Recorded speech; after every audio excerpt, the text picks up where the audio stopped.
Hi friends, இன்றைக்கி நம்ம பார்க்க போகிற ரெசிபி வந்து காலிஃப்ளவர் பக்கோடா.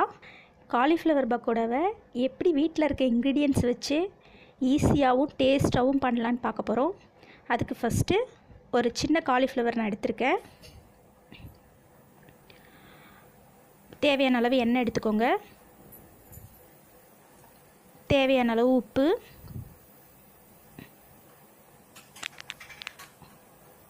கார்ன்ஃப்ளவர் மாவு, சோள மாவு வந்து ஒரு 200 கிராம் எடுத்திருக்கேன்.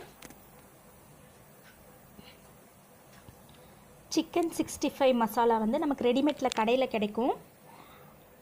அது வந்து ஒரு 50 கிராம் அளவுக்கு எடுத்திருக்கேன்.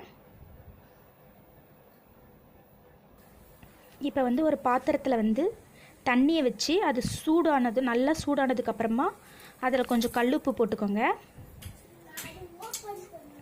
கல்லுப்பு போட்டு இப்படி கலக்கி விட்டுக்கோங்க.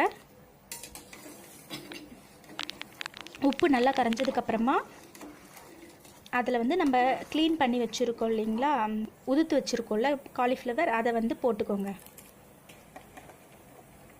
அந்த தண்ணியில் போட்டோடனே அந்த காலிஃப்ளவரில் வந்து நம்ம கண்ணுக்கு தெரியாத எதாவது பூச்சி இருந்தால் கூட அதெல்லாம் செத்துரும். அதுக்காக தான் சுடு தண்ணியில் போட்டு க்ளீன் பண்ணுறாங்க. உப்பு போட்டிருக்கோம். அது வந்து காலிஃப்ளவர் உள்ள கொஞ்சம் அந்த உப்பு வந்து நல்லா ஏறி இருக்கும். அதனால நம்ம அதை பக்கோடா செஞ்சு சாப்பிடும்போது உள்ளவும் நல்லா உப்பு ஊறி இருக்கும். அதுக்காக தான் உப்பு போட்டிருக்கோம். அதை போட்டுட்டு ஆஃப் பண்ணிவிடுங்க அடுப்பை. ஒரு 5 நிமிஷம் அப்படியே விட்டுருங்க. அதுக்கப்புறமா இந்த மாதிரி ஒரு வடிகட்டுற பாத்திரத்தை எடுத்துக்கோங்க. தண்ணி வடிகட்டுற பாத்திரம். அதில் வந்து அந்த காலிஃப்ளவரை வந்து தண்ணியை ஊற்றி வடிகட்டிடுங்க. வடிகட்டி எடுத்து வச்சுக்கோங்க. ஒரு பெரிய பாத்திரத்தில், அகலமான பாத்திரத்தில் அந்த காலிஃப்ளவரை போட்டுக்கோங்க. அதுக்கப்புறம் உங்களுக்கு தேவையான அளவு உப்பு மிக்ஸ் பண்ணிக்கோங்க. அது மேலே தூவிக்கோங்க. நான் ஒரு 1/2 டீஸ்பூன் உப்பு போட்டிருக்கேன். உப்பு போட்டுட்டு அதை நல்லா பிசைஞ்சிக்கோங்க. எல்லா காலிஃப்ளவர்லேயும் படுற மாதிரி நல்லா உங்கள் கையை வச்சு பிசைஞ்சிக்கோங்க. நல்லா மிக்ஸ் ஆகணும்.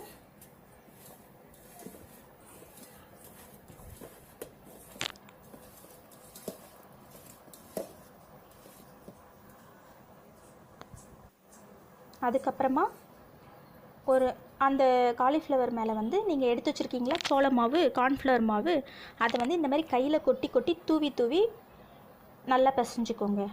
அதுவும் எல்லா காலிஃப்ளவர்லேயும் படுற மாதிரி நல்லா கையை வச்சு கலரிக்கோங்க. நீங்கள் அப்படியே கொட்டினீங்கன்னா டைரெக்டாக ஒரே இடத்துலையே வந்து நிறைய மாவு வந்து தங்கிடும். அதனால நீங்கள் கையில் கொட்டி தூவிட்டு இந்த மாதிரி நல்லா மிக்ஸ் பண்ணிக்கோங்க. உங்களுக்கு தேவையான அளவு அதில் நல்லா கோட்டிங் ஆகிற அளவுக்கு உங்களுக்கு பார்த்தாலே தெரியும். பிசையும் போது அதில் எந்த அளவுக்கு அது காலிஃப்ளவரில் ஃபுல்லாக கோட்டிங் ஆகிற அளவுக்கு மாவை வந்து நீங்கள் போட்டு பிசைஞ்சிக்கோங்க.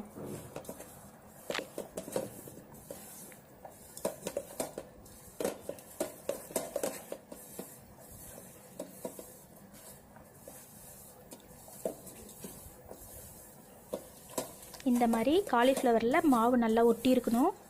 உங்களுக்கு பார்க்குறதுக்கு மாவு இல்லாத மாதிரி தெரியும், ஆனால் அதை பொரித்து எடுத்திங்கன்னா நல்லா கரெக்டாக இருக்கும். அதுக்கப்புறமா நம்ம சிக்கன் 65 மசாலா எடுத்து வச்சுருக்கோம் இல்லைங்களா, அந்த மசாலாவை இதே மாதிரி தூவிக்கோங்க. தூவி அதையும் நல்லா போட்டு மிக்ஸ் பண்ணிக்கோங்க.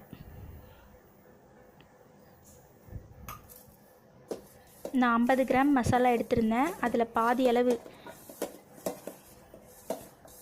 25 கிராம் அளவுக்கு நான் போட்டிருக்கேன். இந்த பூவில் நம்ம ஏற்கனவே காலிஃப்ளவரில் உப்பு போட்டிருக்கோம். இந்த மசாலாவிலையும் லைட்டாக உப்பு இருக்கும்.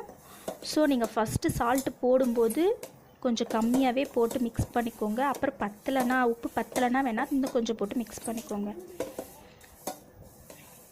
இந்த மாதிரி நல்லா கோட்டிங் ஆகணும். அந்தளவுக்கு அதை வந்து மிக்ஸ் பண்ணிக்கோங்க. மிக்ஸ் பண்ணி தனியாக வச்சுருங்க ஒரு 5 நிமிஷம்.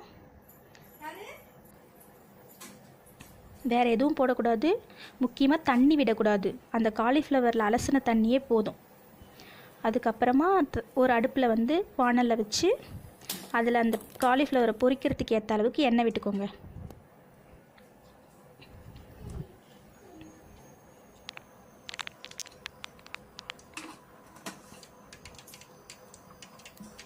எண்ணெய் நல்லா காஞ்சதுக்கப்புறமா இந்த மாதிரி ஒன்று போட்டு பார்த்திங்கன்னா தெரியும், போட்ட உடனே மேலே வரும், அதான் எண்ணெய் காஞ்சிருக்கிறதுக்கு பதம்.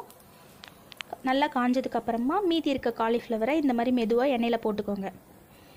எண்ணெயில் போட்டு பழக்கம் இல்லாதவங்க, புதுசாக சமைக்கிறவங்கெல்லாம் கரண்டிலேயே கூட அள்ளி போட்டுக்கலாம். கையில் தான் போடணுன்னு இல்லை, கரண்டிலேயே கூட நீங்கள் அள்ளி போட்டுக்கோங்க, கையில் எண்ணெய் படாமல் இருக்கும். ஆனால் ஹை ஃப்ளேம்லேயே வச்சு ஃபஸ்ட்டு போடும்போது ஹை ஃப்ளேமில் தான் வைக்கணும். அதுக்கப்புறம் பாதி வெந்ததுக்கப்புறம் வேணால் நீங்கள் மீடியம் ஃப்ளேமில் வச்சுக்கோங்க. ஆனால் போடும்போது கண்டிப்பாக ஹை ஃப்ளேமில் தான் வைக்கணும். எண்ணெய் நல்லா காஞ்சிருக்கணும். காயாமல் போட்டாலும் இல்லை சிம்மில் போட்டு நீங்கள் போட்டிங்கனாலும் எண்ணெய் நிறைய இழுத்துரும், டேஸ்ட்டு வந்து வராது, கிறிஸ்பியாக இருக்காது. அதனால் எண்ணெய் நல்லா காஞ்சதுக்கப்புறம் ஹை ஃப்ளேமில் வச்சு போட்டுக்கோங்க. பாதி வெந்ததுக்கப்புறம் நீங்கள் வேணால் கருகிற மாதிரி ஃபீல் பண்ணிங்க அப்படின்னா மீடியம் ஃப்ளேமில் வச்சுக்கலாம். முக்கியமாக இந்த மிக்சரில் போட்டு மிக்ஸ் பண்ணும்போது தண்ணி விடக்கூடாது, அதை கவனத்தில் வச்சுக்கோங்க. அந்த காலிஃப்ளவரை நீங்கள் அலசி எடுத்தீங்க இல்லைங்களா, அந்த தண்ணியிலேயே அந்த மாவு, மசாலா, உப்பு எல்லாத்தையும் போட்டு மிக்ஸ் பண்ணணும். ஃபஸ்ட்டு உங்களுக்கு வந்து ட்ரையாக இருக்க மாதிரி தெரியும், நீங்கள் பிசைஞ்சிட்டே இருந்தீங்க, மிக்ஸ் பண்ணிக்கிட்டே இருந்தீங்கன்னா அதுலேருந்து தண்ணி விட்டுடும், அதனால் நல்லா மிக்ஸ் ஆகிக்கும். அதனால் தண்ணி மட்டும் விடாதீங்க, தண்ணி விட்டுட்டிங்கன்னா இந்த அளவுக்கு கிறிஸ்பாக வராது. இப்போ காலிஃப்ளவர் நல்லா ஃப்ரை ஆகிடுச்சு, அதை எடுத்து ஒரு பாத்திரத்தில் வச்சுக்கலாம்.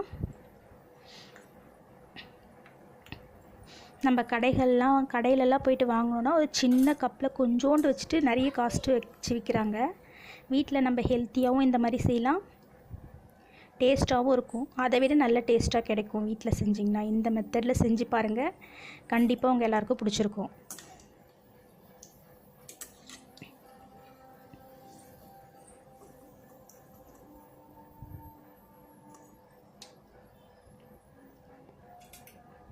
இப்போ நமக்கு டேஸ்டியான ஹெல்த்தியான காலிஃப்ளவர் பக்கோடா ரெடி ஆகிடுச்சு. நீங்களும் வீட்டில் செஞ்சு உங்கள் பிள்ளைங்களுக்கெல்லாம் கொடுத்து என்ஜாய் பண்ணுங்கள்.